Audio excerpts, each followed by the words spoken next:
Well, it's that time again. What time is that? It's time to get naked. Like all the way naked? Well, keep your clothes on, but it's time for the Naked Party Time podcast where we get real and raw about life, leadership, and love. While having lots of fun along the way. So what do you say? Are you ready to get naked? Let's do it. According to the latest research from the Barna Research Group, 32% of U.S. teens ages 13 to 17 identify as committed Christians, which is higher than I thought the number would be. However, among young adults ages 18 to 22, that number drops to only 17% identify as committed Christians. So somewhere between the ages of 13 and 22, something happens that decreases the number of committed Christians from 32 to 17%. That's why today, on episode 54 of the Naked Party Time podcast, we thought we'd tackle the subject of Jesus and the next generation.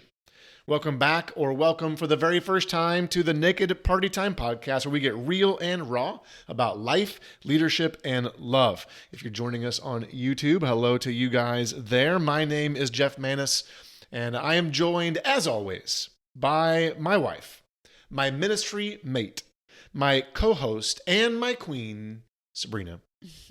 How you doing today, Sabrina? I'm doing pretty good. How you feeling about this podcast topic today? Why did you ask that? Just trying to create conversation.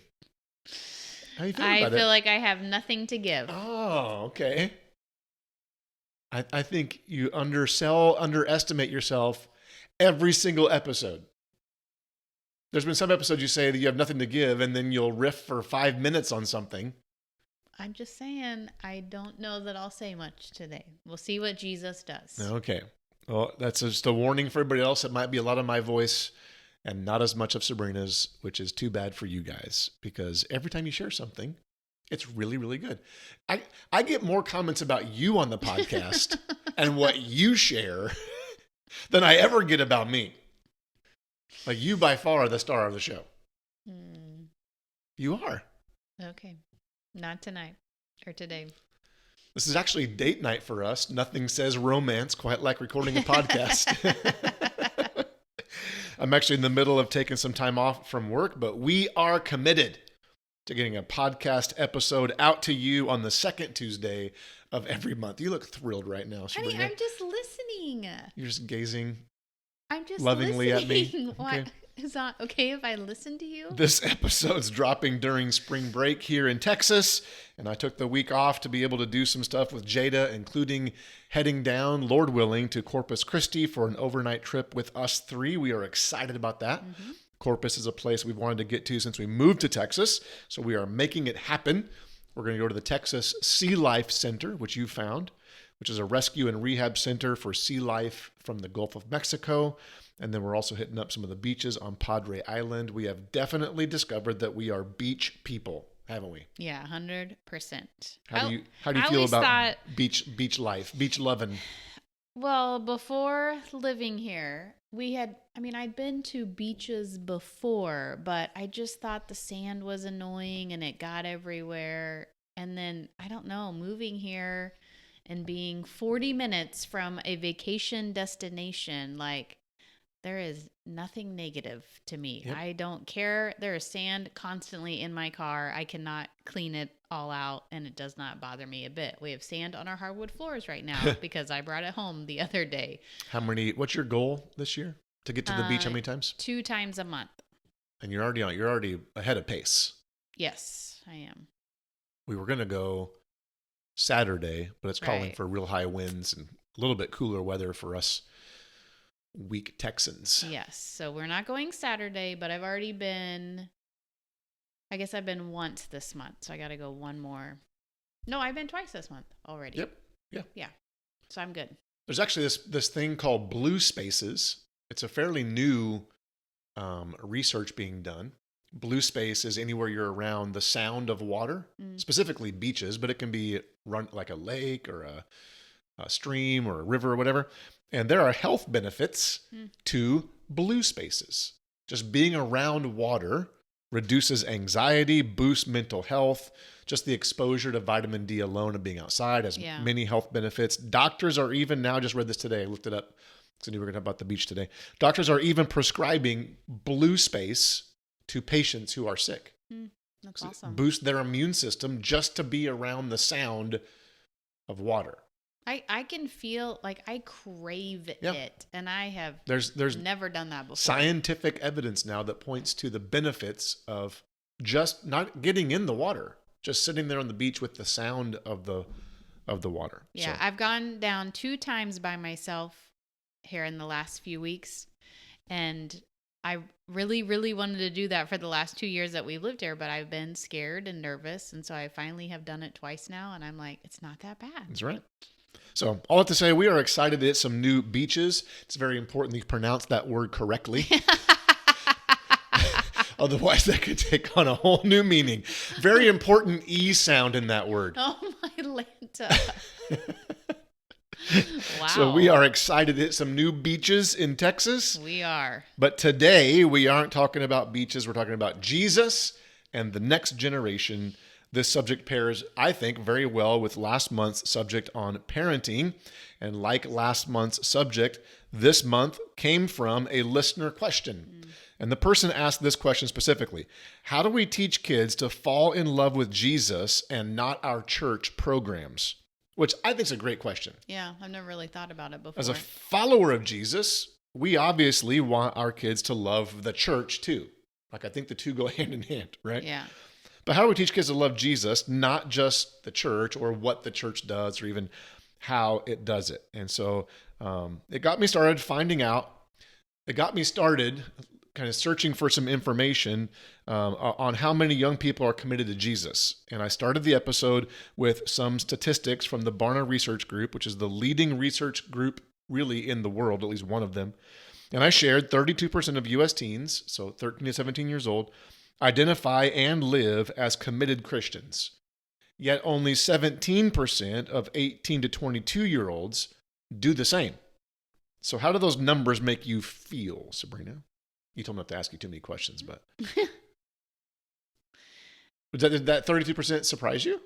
Did it seem high or low? I mean, honestly, I had no idea what it could be. I mean, I know it's being in youth ministry and just ministry in general, that when kids leave high school and they go to college, that there is a big chunk of them that leave the faith either or leave the church. walk away or don't attend church, because they have lived off their parents' faith for the last 18 years. So I didn't have any idea what the percentages might be. I'm not, and on one hand, I'm not surprised because we've seen it our whole ministry, and I don't know if there's a like a black and white way to fix it, because we can only control and change ourselves. We cannot control and change anybody else. So I was surprised how high the teenager one was at 32%. I thought it'd be lower, just based on what everything you hear in the media today, and even what we talk about in the church. We just think this is a lost generation, right? And while those numbers, I think, can be discouraging, they're low. Here's something that's very encouraging to me and makes this entire conversation incredibly important as adults who are committed to Jesus. Same study that Barna released: 52% of all teenagers, not just Christian teens, but all teens, 52% express they are very motivated to continue learning more about Jesus in their life. So more than half, like the majority of teens, want to learn more about Jesus. That's awesome. Yeah. Another 25% are somewhat motivated to learn about Jesus for the rest of their life. So 77% of all teens, regardless of faith, are at least somewhat motivated to continue learning about Jesus. That's awesome. Yeah, that is awesome. Among teens that already identify as committed Christians, 98% of those who identify as Christian say they are at least somewhat motivated to continue learning about Jesus in their life. 80% of those are very motivated to do so. So a high percentage of teens want to learn more about Jesus. Yet, among 18 to 22-year-olds, only 17% are committed to following him. So what gives? Yeah. I just looked those up today. I took that question that was asked, and I just got curious if Barna had research Like, how do we minimize that gap to go from that 32% living it out to 17, and majority of kids want to know about Jesus, but they, as adults, don't follow him. Yeah. Well, I mean, to know about Jesus and to learn about Jesus, it takes work. It's another relationship that you have to pursue and dig into. Yep. And I think when kids are at that age, they're trying to figure out, who the heck am I? Yeah. And what do I want my identity in? And there's so much pressure on them, I think. And some of it is from parents, Yep. and some is from, just the education field. And Yep. it's a lot to process, because even as adults, it takes a lot of work on my part to have a good relationship with him. Mm-hmm. So I see a lot of opportunity. I think sometimes we can read or hear statistics like these and then just complain about the fact that the next generation doesn't care about Jesus or isn't committed as our generation was, or whatever negative spin you want on it. As adults, it can be very negative of the younger generations. And I'm not saying that I'm thrilled about what these numbers say, but I do believe there is a great opportunity in front of us to reach the next generation with Jesus, not just reach them with the church. Mm. There's a difference. Yeah. I don't want kids just in church. I want them in Jesus. Right. So the principles we are offering are only a few of what could probably be dozens of other ones that we or others could think of. Our answers are extremely anecdotal at best. They're not scientific. They're just things that came to our hearts and minds as we thought about the question that came in. So Sabrina, what is the first principle that you came up with that we could remember as we teach the next generation to love Jesus and not just the church? Modeling over messages. Modeling over messages. You're not going to say anything about you coming up with it? You're just going to take the credit? I know what you're doing. You're just taking the credit. You're stealing the limelight, Sabrina. You are a limelight stealer. That's what you are. Yep. It's all about Sabrina. Yep. That's me. Yep. If anybody knows you, they know it's all about you. Yeah. Modeling. I almost laughed trying to say it was your idea, and then you'd even take the bait. Yeah, because I'm listening to you. Yeah, I know. Modeling over messages. This ties directly into last month's podcast on parenting, that if we are going to teach the next generation to love Jesus, to be committed to him, we have to model it for them, not just provide a message to them. Gen Z is the most messaged generation in history. Gen Z is like late 90s, probably 1997, some say, to around 2015 is what they're saying Gen Z is.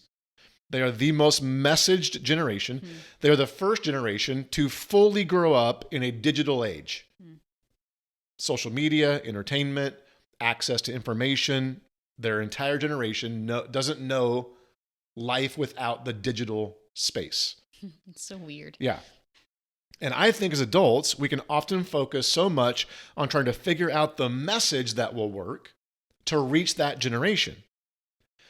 In the process, we forget to simply model what it looks like to love and follow Jesus, because our messages won't matter unless the next generation sees us model genuine, life-transformed commitment to following Jesus. Yeah, that's good. Gen Z can smell a fake a mile away.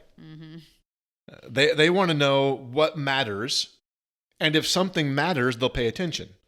They'll move on to something that doesn't matter with a swipe of their thumb online.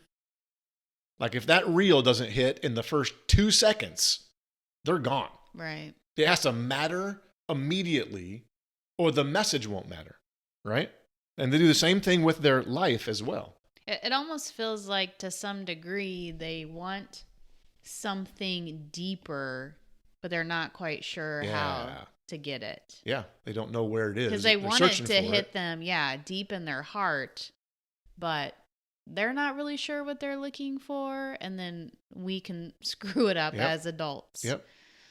So if the next generation sees how Jesus transformed our life, they will be more open to him transforming theirs. Yeah. But we have to model it. Along with that, something I don't think us older generations are great at, we have to admit when we get it wrong. Maybe some apologies are in order. Asking for forgiveness. Yeah. What would it look like for the church, the capital C church, or local churches to stand in front of their young people and say, we're sorry. Mm. We're sorry we've not modeled for you what a life with Jesus looks like. I mean, all of us have made mistakes along the way. Yeah. Well, and somewhere in the Big C church, we've lost the like older people mentoring the Yeah. younger people. I mean, that used to be a bigger deal, but now it's just like everybody's kind of doing their own thing, and younger people don't know who to ask, and older people don't necessarily know who to ask. So how do you bridge that gap? Because I love multi-generational things because we can just learn so much. My Thursday morning group is from the ages of 22 to 100. And I love that. It's multi-generational, and we can learn from the 22-year-old just like we can learn from the 100-year-old. And I think we miss that now. We just did an event, by the way, let's talk about this, made me think about this. We just did an event at the Harbor. It was just called the Men's Weekend. And it was an in-house men's retreat. We just stayed, in our own homes, but we met on Friday night and then all day Saturday for a men's weekend. And there was, on the first night, on Friday night, there was a young man that came. He's 19, maybe 20 years old. He was the youngest person there by far, by maybe a decade. In fact, there was a massive misrepresentation of older men and a glaringly empty space of young men. And it actually got us asking as leaders of the weekend, where were all the young men? Like something didn't click for young men to feel like they should come, that they wanted to come, or that it was relevant to them. That it was segmented into an older age group of men, and that young person didn't come back the next day. And the main reason was he felt like it wasn't a space for him. Yeah. So anyway, like that speaks into this a little bit of that what you were just talking about, how we've just kind of unintentionally segmented ourselves off, and there's not that cross generation mentorship. But yet we have a thriving young, I don't know what it's called, but like we have a thriving, we have a lot of young adults, singles and young adults. Yeah, a thriving young adult small group. More than one. There's multiple. But were any of those guys? There was one. Just one out of that. Yep, and it was there's one. So and I've already talked with that person about why. We're already having the conversation of why was there a lack of young men represented, and we're starting to put some answers together of why we think, and it's going to take some time, obviously, but like what is that missing piece? Because like we just finished women's Bible study at the Harbor, and we did have, now I don't know ages, but I felt like we had a very good age group from young 20s all the way up to probably 90. Now I don't know that the women are doing anything different than the men are doing, but it is interesting how when you look at the different genders, even researching that too and seeing why is it different here, not different there, but so that modeling piece to me is huge. I actually don't think the message, I hope people don't hear me wrong here. The message matters. Right. Like what we say and teach matters. Right. But for these young people, the Generation Z specifically, and then we'll get into the next generation coming up, and even a lot of the millennial generation, if our lives don't match the message, they won't listen to the message. Right. Because they're watching us. Yeah. And they want that to match, because if they're going to listen to us, you better be walking that talk, or they're not going to give you another second. So if we want people to fall in love with Jesus, not just the church, it starts with modeling over the message. And I'm not sure we put as much emphasis on modeling as we do on the message. We kill ourselves trying to figure out the message to reach the next generation, but it's the modeling piece that makes the message relevant. Well, and it goes back to our podcast from last month. We have to meet them where they're at. Yes. So are we willing to walk with somebody even if their talk doesn't match or their walk doesn't match their talk? Like, are we willing to like get down with them and have our walk and talk match, but be willing to walk with somebody who doesn't and not judge them and not let them feel judged? Like that's humbling for us. And we're not always willing to do that because we've been there, done that. I don't want to go back to that. But somebody had to help us. Like, even if it was only Jesus, like, you know, we all need help in that sense. So modeling over message is the first principle, I think, that makes the most difference in teaching kids to love Jesus, not just the church. What's the second principle that we can do to teach the next generation to love Jesus? Mission over methods. They're all M's. Don't know if you're noticing that. I am noticing that. Mission over methods. It's a sickness, I know. It just happens. It doesn't even faze me because I'm so used to it. I know. After 32 years together. As adults, we have not always done a great job of teaching the next generation that the church is not primarily about the methods it uses. It's about the mission it's on. Yet we have inadvertently modeled to them, the next generation, that methods are more important than mission. We do this, I'm going to speak in generalities here. We do this by church hopping to different churches based on what our preferences are. Well, I'm leaving this church to go to that church because I like their music better. Or we complain about the church or the pastors or the leaders of the church around the dinner table or in the presence of young people about what methods they're doing that we don't like, or the songs they're singing or ministries they're offering that we don't agree with or participate in.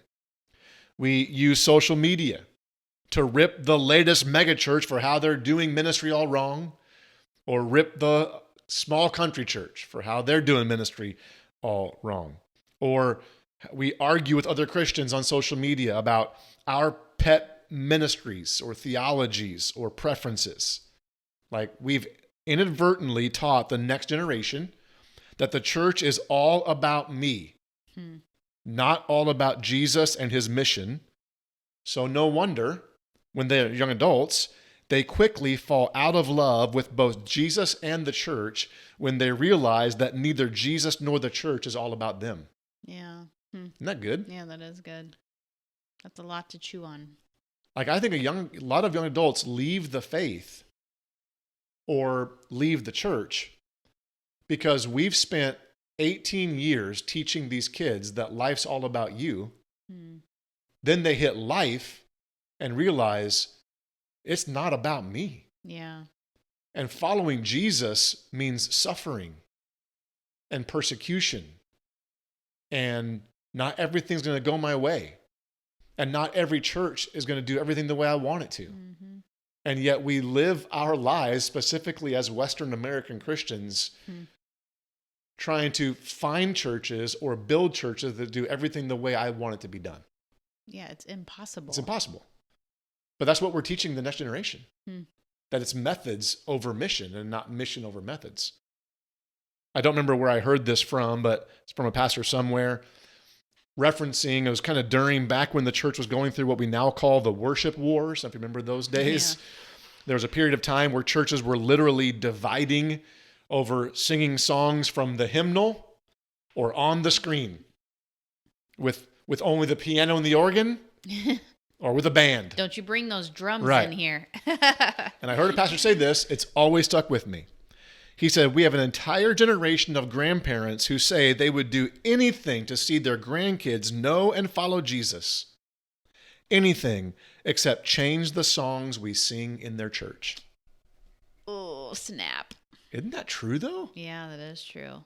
When I think of the worship wars and even think of how we often treat church today, we say, I would do anything to see my kid love Jesus.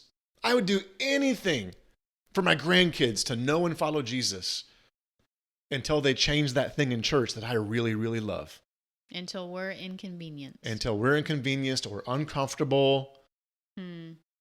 or we have to sacrifice, or we have to risk, because we've made it all about me. Hmm. We've made it method. We don't say it, but we've modeled it. We have modeled method over mission. Well, and you probably don't even realize it until something happens. Yeah. And then you're like, oh, wait, what? I got to do what? You want me to do what? Yep. And we're all Oh, yeah, we're guilty. all guilty. Yeah, for Like, sure. I'm like, that's convicting. I've never had to choose what church I attend. I'm a pastor's kid, and so I went where my dad pastored. And then I guess for the few years in college, I had a choice, but there was one college that all the kids in college went to, or one church all the kids in college went to from our little college. And then I've been a pastor the rest of my life. So I don't get a choice in where I worship. I worship where I work. Yeah. So I don't know what it's like to choose a church to attend. I can understand how difficult that is because I'm very, very picky in what I like in a church. So I get it. But I still think inadvertently we have modeled to the next generation. It's all about you. Like whatever preference you have, like just go find it. And if that church doesn't offer what you like, just find another one. And so we're teaching them that it's all about the church. Yeah. Instead of the mission of Jesus. Because we're all on the same team, essentially. Yep. As you say that, and I know we've talked about this, but like in all the churches we've pastored, it has not gone, like we haven't done everything we have liked. Yeah, I'm the senior pastor of the church. We haven't pastored a church yet that practiced all of our preferences. Yep. Even the church we started, it wasn't all of our preferences because it's not about us. And God might ask us to do something that we don't want to do, but we have to do it anyway. So I'm like, even as the senior pastor and even as starting a church from nothing, we've never attended a church that practiced all of my preferences. Because we all have them, no matter where you're at in ministry or not in ministry. Like, because God has made us all unique. Yep. So methods come and go. Yeah.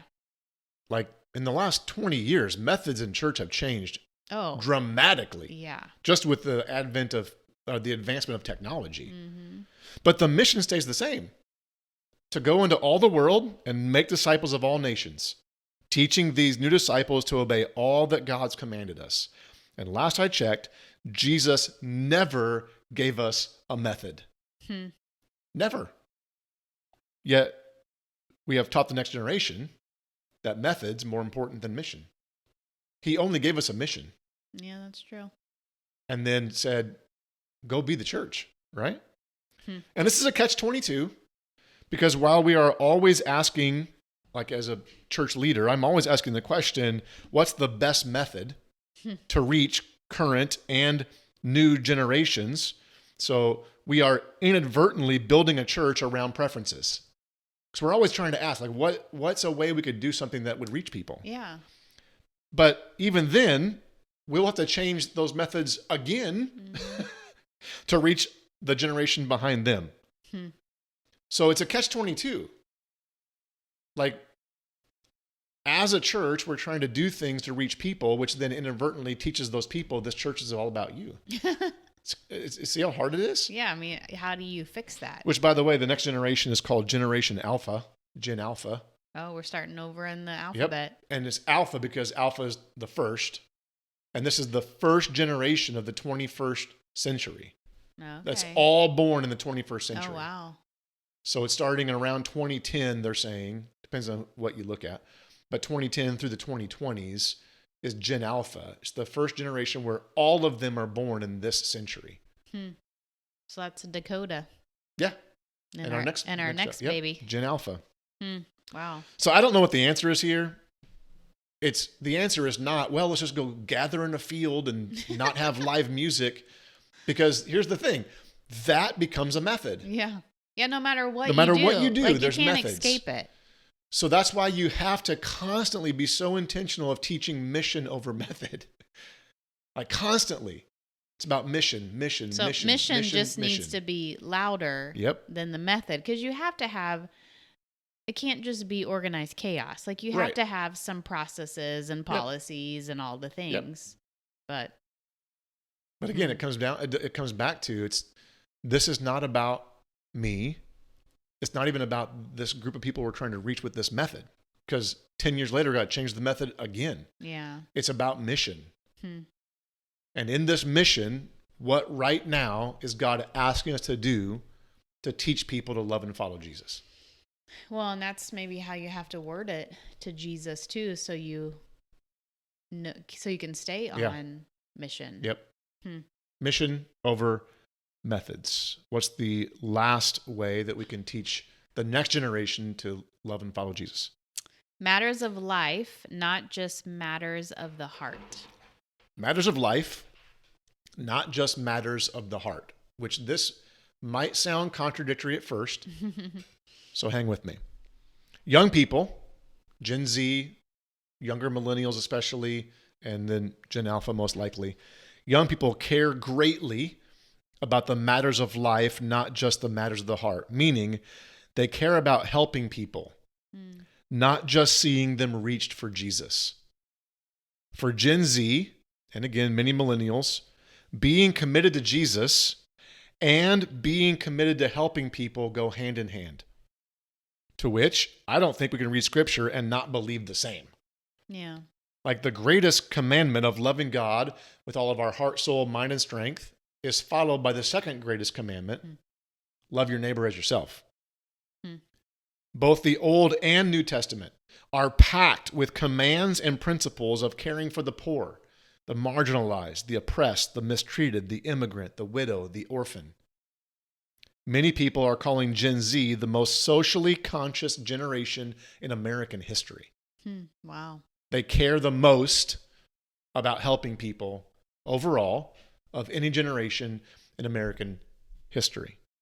Gen Z rates incredibly high, if not the highest in my very limited research, on concern for matters like the environment, racial and ethnic equality, caring for the poor, the immigrant, and then other social matters. And what I'm going to say next, I know some people won't like, but I just have to wonder if the drastic drop of commitment to Jesus from teens to young adults is not because Jesus doesn't care about these matters, but because young people get a sense that the church doesn't care about them. Unless the answer aligns perfectly with their political party or candidate. Ouch. It's a question I have. And I'm not saying that I have the answer to any of these issues. Yeah. But they matter. Yeah. And they matter greatly to young people. And this is where I said it might first sound like a contradiction. Because we said it's mission over, mission over methods. Yeah. And the mission is to reach people for Jesus. Well, then this generation also says, but matters of life are just as important as matters of the heart. And this is where it's not a contradiction. Because part of the mission of the church is to bring the kingdom of God to earth. Your kingdom come. And his kingdom is all about helping those who are hurting, marginalized, mistreated, oppressed, poor. Like that's part of the mission of the church. Yeah. And so the two go hand in hand. So again, I'm not saying that I have the answers to any of these, but they matter greatly to young people. So how is the church addressing them? Are we addressing them? Yeah. Do we have space in the church for young people to disagree, to wrestle with doubt, to vote differently? Like, is there safety for young people to express their political views that might be different than the majority of the older Christians in their church? What about pastors and leaders? Do I have the space to even ask difficult questions in the church? I'll just be honest. Living in Texas, I'm not sure I do. Mm-mm. My gut says no. I'm just being honest from what I've seen. In fact, I have some questions that I'm afraid to even voice publicly for fear of what people might just assume about me politically or theologically. Hmm. They're not beliefs I have, just questions Yeah. that I don't think I'm safe to ask. Mm-hmm. That's And you don't feel safe. I'm not necessarily talking about you in general, but just as a person who has those questions, you don't necessarily feel safe because the people who have very strong opinions, they shout them mm-hmm, off the rooftop mm-hmm, and they can't be budged either Mhm. way. So then that makes you feel unsafe because God forbid you ask them a question that might go against what they're saying and they're not willing to be teachable. mm-hmm. And that is hard. So when young people bring up things like climate change, whether we believe it or not, we can't belittle them Yeah. or belittle the people that they are getting their information from. Yet, when I view a lot of Christian, politically conservative people, that's a lot of what I see and hear. Yeah. Belittling. That goes back all to the modeling thing. Mm-hmm. Like, we're not even just being kind to those who are different than us. When young people talk about systemic injustice or systemic racism, we can't just assume they are Marxist Right. and rant about the progressive left. When they talk about caring for the poor, we can't just immediately ask about whether getting food in the stomach of the poor leads them to accepting Jesus in their heart. To the next generation, matters of life are connected to matters of the heart. Mm-hmm. And while my generation, Gen X, and those older than me, have worked for decades on trying to figure out how to get the world into the church, the next generation is rightfully trying to pull the church back into the world. Not to be more like the world, but to bring Jesus to the world in a tangible way. So if we don't make space for young people in the church, especially young people who may disagree with us politically or on social issues, we will continue seeing those numbers decline in America of young adults being very committed to Jesus. I'm convinced of that. Yeah. So I hate to break it to all of us, but being committed to Jesus does not make you more Republican or more Democrat, more progressive or more conservative. In fact, I think if Jesus were to walk the earth today, we would all be dumbfounded by where he seemed to land politically.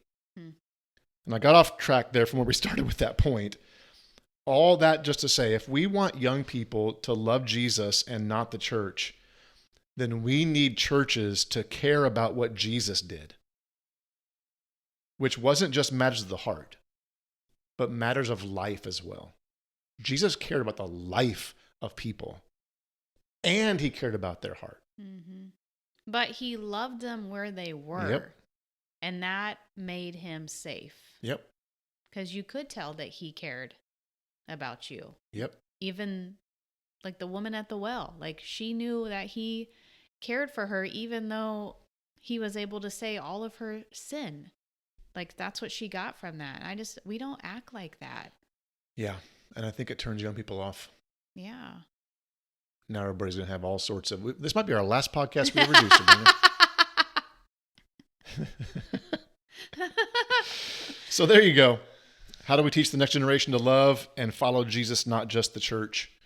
We got to model message. We have to have modeling over message, mission over methods, and matters of the life, not just matters of the heart.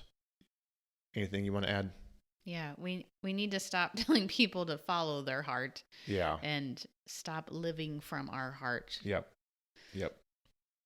So you had a lot more to share than you thought you were going to. I did. Good job. See? Jesus surprises you There you go. sometimes. Like I said, that's only 3 of dozens of things I'm sure we could have talked about, and we probably only caused more questions than we did answers. But I think that's kind of the point. Like, we'll never have this all figured out. Yeah. We're all on the journey together. We all have room to grow. Are we providing the space for these young people to grow? That goes back to meeting them where they are. Yeah. Where was I when I was 15 years old? Mm-hmm. Did I have I thought I had all the answers, but I didn't. Right. We truly need people to love us where we're at. Yep. We don't have to agree. Yep.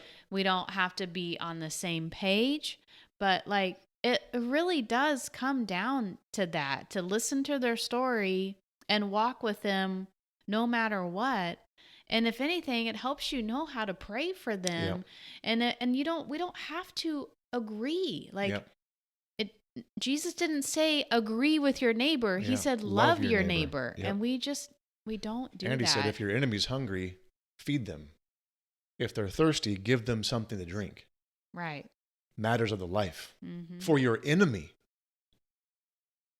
So are we even seeking to understand where young people are coming from?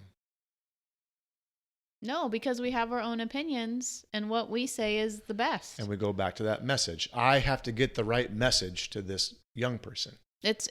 We think we need truth over grace, and we're not always willing to give that grace because more than likely, most people know the basics of the Bible.